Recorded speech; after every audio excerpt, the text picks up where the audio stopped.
Vocational higher secondary വിഭാഗത്തിലെ sales associate കോഴ്സിലേക്ക് ഏവരെയും സ്വാഗതം ചെയ്യുന്നു. ഈ വീഡിയോയിലൂടെ നിങ്ങൾ മനസ്സിലാക്കാൻ പോകുന്നത് എന്താണ് കമ്മ്യൂണിക്കേഷൻ, എന്തൊക്കെയാണ് കമ്മ്യൂണിക്കേഷൻ മെത്തേഡ്സ്, ഏതൊക്കെയാണ് കമ്മ്യൂണിക്കേഷൻ സ്റ്റൈൽസ്, എന്തൊക്കെയാണ് ബേസിക് റൈറ്റിംഗ് സ്കിൽസ് എന്നിവയാണ്. What is communication? Communication is a process by which people exchange information and feelings through verbal and non-verbal messages. The communication skill lies in ensuring that the message or information is understood by the recipient. എന്താണ് communication? വാക്കുകളിൽ കൂടിയോ അല്ലാതെയോ ആശയവിനിമയം നടത്തുന്നതിനെ communication എന്ന് പറയുന്നു. പറയുന്ന ആശയം അതേപടി മറ്റേയാൾക്ക് മനസ്സിലായാൽ അവിടെ കമ്മ്യൂണിക്കേഷൻ സ്കിൽ ഉണ്ടെന്ന് മനസ്സിലാക്കാം. ഉദാഹരണമായി, ഒരു സെയിൽസ്മാൻ കസ്റ്റമറിനോട് ഉൽപ്പന്നത്തെക്കുറിച്ചുള്ള വിവരണം നൽകുന്നു. അത് കസ്റ്റമറിന് പൂർണ്ണമായും മനസ്സിലായാൽ കമ്മ്യൂണിക്കേഷൻ സ്കിൽ ഉണ്ടെന്ന് മനസ്സിലാക്കാൻ സാധിക്കും. അടുത്തതായി കമ്മ്യൂണിക്കേഷൻ പ്രോസസ്സ് എന്താണെന്ന് നോക്കാം. ഇവിടെ സെൻഡർ ഒരു മെസ്സേജ് അയക്കുന്നു. അതിനായി ഒരു മാധ്യമം ഉപയോഗിക്കുന്നു. മെസ്സേജ് റിസീവറിന് ലഭിക്കുന്നു. റിസീവർ തിരിച്ച് മറുപടി നൽകുന്നു. ഇവിടെ ആശയവിനിമയം പൂർത്തിയാകുന്നു. ഇതാണ് കമ്മ്യൂണിക്കേഷൻ പ്രോസസ്സ്. മെസ്സേജ് അയക്കുന്ന സെൻഡർ നേരിട്ടോ അല്ലാതെയോ ആണ് മെസ്സേജ് റിസീവറിന് നൽകുന്നത്.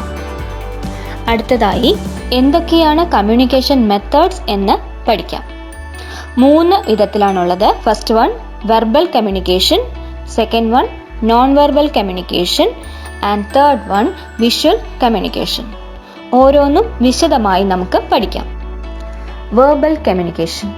Verbal communication is the sharing of information using words.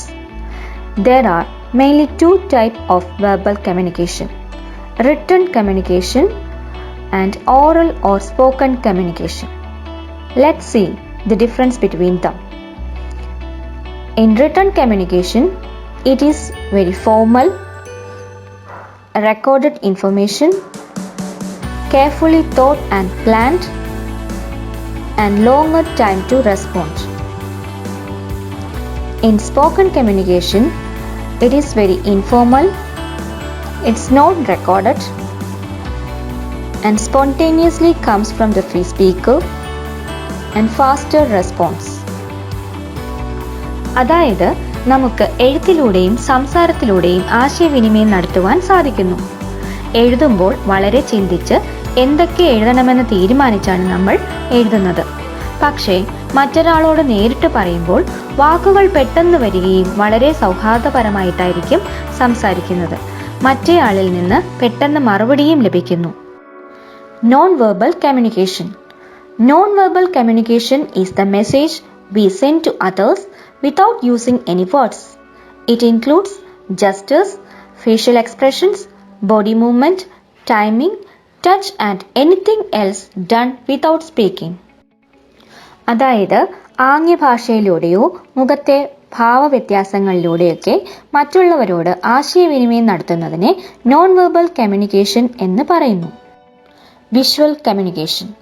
Visual communication will be effective since it involves interchanging messages only through images or pictures. The main advantage is that you don't need to know any particular language to understand its meaning. ചിത്രങ്ങൾ കാണുമ്പോൾ തന്നെ നമുക്ക് അതുകൊണ്ട് എന്താണ് ഉദ്ദേശിക്കുന്നതെന്ന് മനസ്സിലാക്കുവാൻ സാധിക്കുന്നു. ഈ ചിത്രങ്ങൾ ശ്രദ്ധിക്കൂ. ഇതെല്ലാം വിഷ്വൽ കമ്മ്യൂണിക്കേഷൻസിന്റെ ഉദാഹരണമാണ്. Communication styles. Communication style includes verbal and non-verbal skills. Using right style of communication makes more effective. Then only others will be able to understand clearly and they will respond correctly. വളരെ നല്ല രീതിയിൽ ആശയവിനിമയം നടത്തിയാൽ അത് മറ്റുള്ളവർക്ക് പെട്ടെന്ന് മനസ്സിലാക്കുവാനും ഉചിതമായ മറുപടി ലഭിക്കുവാനും സാധിക്കും. ഇവയൊക്കെയാണ് പ്രധാനപ്പെട്ട communication styles. Assertive style, aggressive, passive aggressive and submissive. ഓരോന്നും വിശദമായി പഠിക്കാം. Assertive style. While communicating, These persons respect the rights and needs of others and maintaining the dignity of both parties. Assertiveness results in healthier relationships and increased life satisfaction. മറ്റുള്ളവരോട് മാന്യമായ രീതിയിൽ സംസാരിക്കുന്നതിനെയാണ് assertive style of communication എന്ന് പറയുന്നത്. ഇത്തരത്തിലുള്ള സംസാര രീതി നല്ല സൗഹൃദങ്ങളും മികച്ച സംതൃപ്തിയും നൽകുന്നു. Aggressive style. Aggressive is a mode of communication and behavior where one expresses their feelings, needs and rights without considering the feelings, needs and rights of others. For example, do what I say. You never do anything right. You should accept my condition, etc. മറ്റുള്ളവരുടെ മാനസികാവസ്ഥ മനസ്സിലാക്കാതെ സ്വന്തം ഇഷ്ടങ്ങൾ അടിച്ചേൽപ്പിക്കുന്ന രീതിയിൽ സംസാരിക്കുന്നതിനെ aggressive style of communication എന്ന് പറയുന്നു. Let's see the difference between aggressive and assertive style of communication. The person who follow aggressive style tries to dominate others, blame and criticize others. They are demanding, talking loudly and overbearing, and low tolerance. The person who follow assertive style of communication tries to mingle with others. They rely on respect and clarity, behave in calm, clear and relaxed manner, and they have self-control. അതായത് aggressive style ഉപയോഗിക്കുന്നവർ മറ്റുള്ളവരുടെ മേൽ ആധിപത്യം സ്ഥാപിക്കാൻ ശ്രമിക്കുകയും വിമർശിക്കുന്നവരുമായിരിക്കും. ഉറക്കെ സംസാരിക്കുകയും സഹിഷ്ണുത കുറഞ്ഞവരുമായിരിക്കും. എന്നാൽ അസർട്ടീവ് സ്റ്റൈൽ ഉള്ളവർ എപ്പോഴും മറ്റുള്ളവരോട് നല്ല രീതിയിൽ പെരുമാറുന്നവരും വ്യക്തമായി സംസാരിക്കുകയും ശാന്തശീലരും സ്വയം നിയന്ത്രണമുള്ളവരുമായിരിക്കും. കസ്റ്റമേഴ്സുമായി സംസാരിക്കുമ്പോൾ ഒരു സെയിൽസ് അസോസിയേറ്റിന് അസർട്ടീവ് സ്റ്റൈൽ വളരെ അത്യാവശ്യമാണ്. Passive aggressive style. This type of people appear passive on the surface but are actually acting. Actually, they feel powerless and express their feelings by undermining the object of their resentments. They hurt themselves as well as others. They show anger, talking ill about others in their absence. ഇത്തരത്തിലുള്ളവർ പുറമെ മറ്റൊരു രീതിയിലായിരിക്കും മറ്റുള്ളവരോട് പെരുമാറുക. യഥാർത്ഥത്തിൽ അവർ ദുർബലരായിരിക്കും, പക്ഷേ മറ്റുള്ളവരുടെ മുന്നിൽ ശക്തരായി കാണിക്കും. അവർ ചിലപ്പോൾ ദേഷ്യപ്പെടുകയും ചിലർ ഇല്ലാതിരിക്കുമ്പോൾ അവരെപ്പറ്റി കുറ്റം പറയുകയുമൊക്കെ ചെയ്യും. Submissive style. Under this style, people behave in a pleasing mind and try to avoid conflict. They behave as if other people's needs are important. Other people have more rights and more to contribute. They find difficulty in taking responsibilities or decisions. ഇത്തരത്തിലുള്ളവർ സന്തോഷമായി പെരുമാറുന്നവരും സംഘർഷം ഒഴിവാക്കാൻ ശ്രമിക്കുന്നവരുമായിരിക്കും. മറ്റുള്ളവർക്കായിരിക്കും കൂടുതൽ മുൻഗണന നൽകുക. അതിനാൽ സ്വന്തമായി തീരുമാനങ്ങളോ ഉത്തരവാദിത്തങ്ങളോ എടുക്കുവാൻ പ്രയാസപ്പെടും. Benefits of understanding different style of communication. ഇതുകൊണ്ടുള്ള നേട്ടങ്ങൾ എന്തൊക്കെയാണെന്ന് നോക്കാം. First point, it will help you to learn how to react most effectively while handling a difficult customer. ഒരു ഡിഫിക്കൽട്ട് കസ്റ്റമറിനെ എങ്ങനെ ഫലപ്രദമായി കൈകാര്യം ചെയ്യാം എന്ന് മനസ്സിലാക്കാൻ നിങ്ങളെ ഇത് സഹായിക്കുന്നു. Second one, as a sales associate, it will be helpful for you to do sales presentation effectively. ഒരു സെയിൽസ് അസോസിയേറ്റ് എന്ന നിലയിൽ സെയിൽസ് പ്രസന്റേഷൻ നന്നായി ചെയ്യുന്നതിന് ഇത് നിങ്ങൾക്ക് സഹായകരമായിരിക്കും. Being assertive is usually the most effective. Assertive style communication ആയിരിക്കും കൂടുതൽ ഫലപ്രദം. Good communication skill requires high level of self-awareness.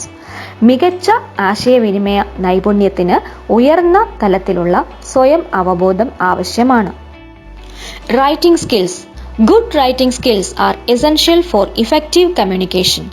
The better you write, the more easily the readers will understand you.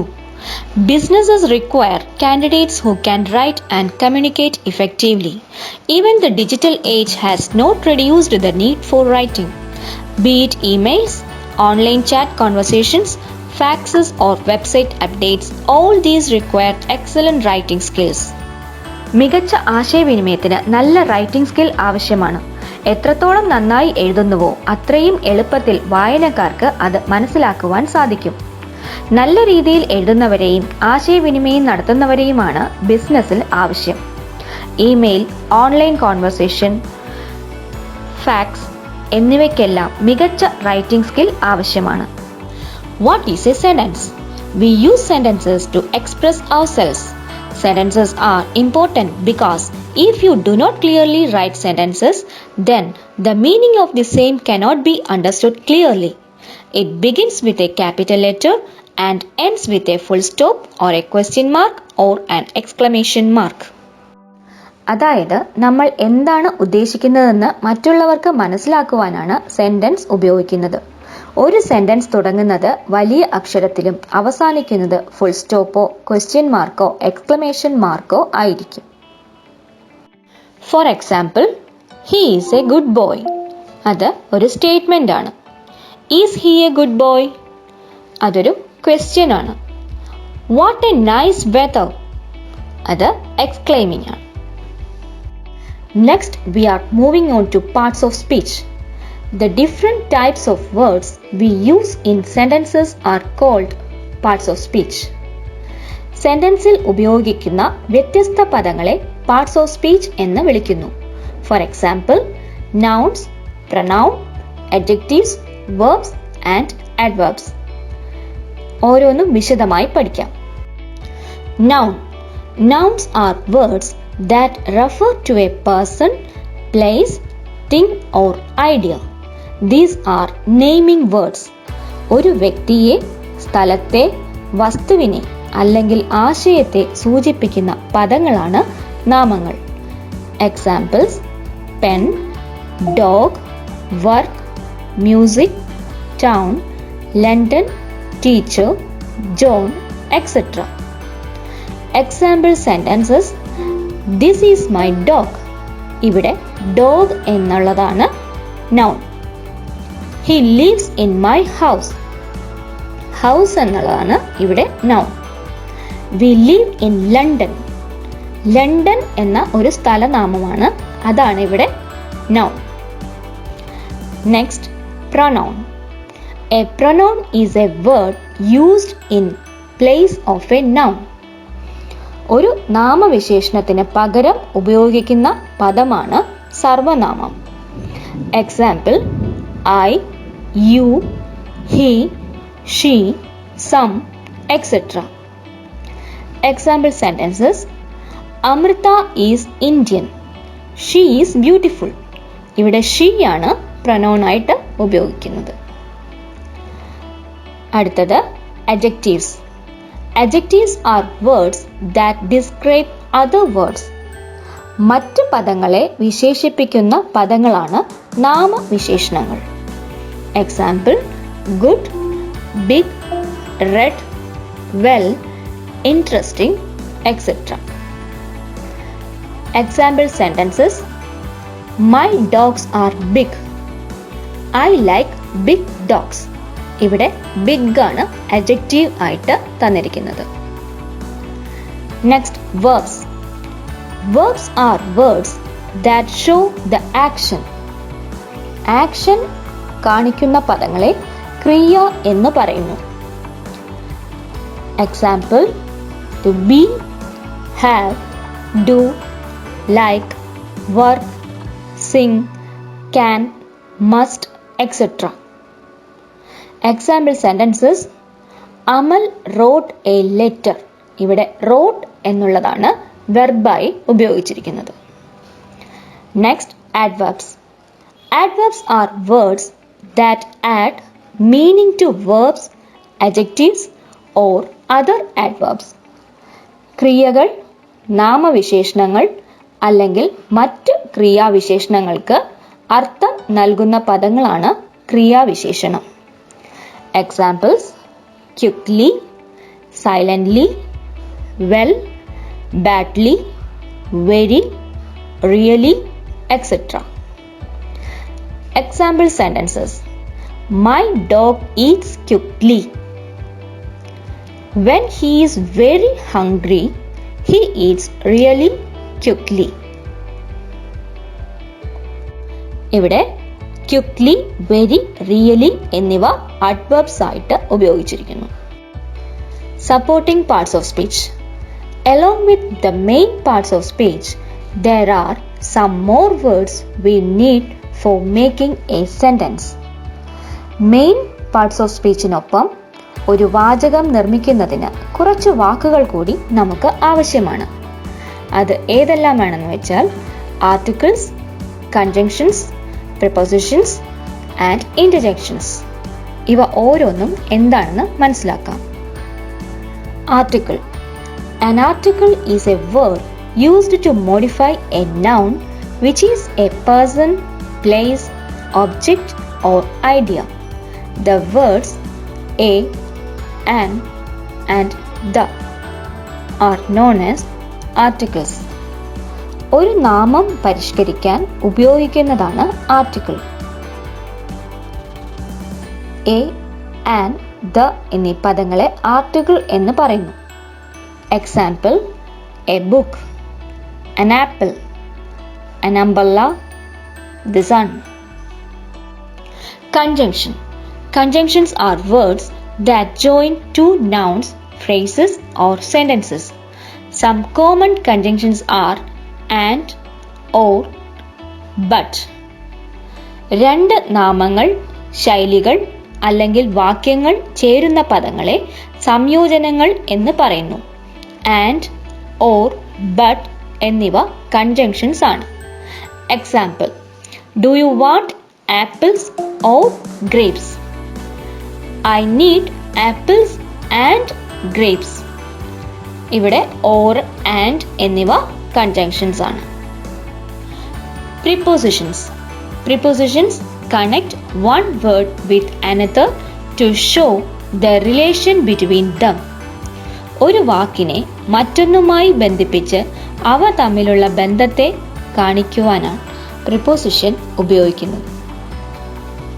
Some common prepositions are on, at, under and in. Examples: the cat is on the roof. On എന്നുള്ളതാണ് preposition. Rahul is standing under the tree. I live in Kerala. Interjections. Interjections are words express strong emotions such as happiness, surprise, anger or pain. They have an exclamation mark at the end. സന്തോഷം, ആശ്ചര്യം, കോപം പോലെയുള്ള ശക്തമായ വികാരങ്ങൾ പ്രകടിപ്പിക്കുന്ന പദങ്ങളാണ് ഇടപെടലുകൾ അഥവാ ഇന്റർജങ്ഷൻസ്. അവസാനം ഒരു ആശ്ചര്യ ചിഹ്നമുണ്ടാകും. Examples: wow, oh, oh no, help, etcetera. Construction of a paragraph. Paragraphs are comprised of sentences but not random sentences. സെന്റൻസുകൾ ഉൾക്കൊള്ളുന്നതാണ് ഒരു ഖണ്ഡിക എന്ന് പറയുന്നത്. A paragraph is a group of sentences organised around a central topic. ഒരു വിഷയത്തെ കേന്ദ്രീകരിച്ചായിരിക്കും paragraph എഴുതുന്നത്. In fact, the cardinal rule of paragraph writing is to focus on one idea. ഒരു ആശയത്തിൽ ശ്രദ്ധ കേന്ദ്രീകരിക്കുക എന്നതാണ് ഖണ്ഡിക രചനയുടെ പ്രധാന നിയമം. Sections of a paragraph. ഒരു പാരഗ്രാഫിന് 3 സെക്ഷൻസ് ആണുള്ളത്. First one, introduction. It includes the topic sentence and any other sentences at the beginning of the paragraph that give background information or provide A transition. ഒരു ഖണ്ഡികയുടെ തുടക്കമാണ് introduction എന്ന് പറയുന്നത്. ഇവിടെ വിഷയ വിവരണം ആയിരിക്കും ഇതിൽ ഉൾക്കൊള്ളിച്ചിരിക്കുന്നത്. Second one, body. It follows the introduction. It discusses the controlling idea using facts, arguments, analysis, examples and other information. ഇവിടെ വസ്തുതകൾ, വാദങ്ങൾ, ഉദാഹരണങ്ങൾ, മറ്റ് വിവരങ്ങൾ ഉപയോഗിച്ച് ആശയം ചർച്ച ചെയ്യപ്പെടുന്നു. Next one, conclusion. It is the final section of the paragraph. It summarizes the connections between the information discussed in the body of the paragraph and the paragraph's controlling idea. നേരത്തെ ചർച്ച ചെയ്ത വിവരങ്ങളും ആശയവും തമ്മിലുള്ള ബന്ധത്തെ ഇവിടെ സംഗ്രഹിക്കുന്നു. Hope you understand today's class. Some activities for you. നിങ്ങളെക്കുറിച്ച് ഒരു ആമുഖം തയ്യാറാക്കി അത് പറയുന്ന വീഡിയോ റെക്കോർഡ് ചെയ്ത് നിങ്ങളുടെ ടീച്ചറിന് അയച്ചു കൊടുക്കുക. Activity 2. Prepare conversation with your friend about your new mobile phone and submit it your teacher. നിങ്ങൾ പുതുതായി വാങ്ങിയ മൊബൈൽ ഫോണിനെ കുറിച്ച് ഒരു ഫ്രണ്ടിനോട് സംസാരിക്കുന്നത് എഴുതി തയ്യാറാക്കി നിങ്ങളുടെ ടീച്ചർക്ക് സബ്മിറ്റ് ചെയ്യുക. നന്ദി, നമസ്കാരം.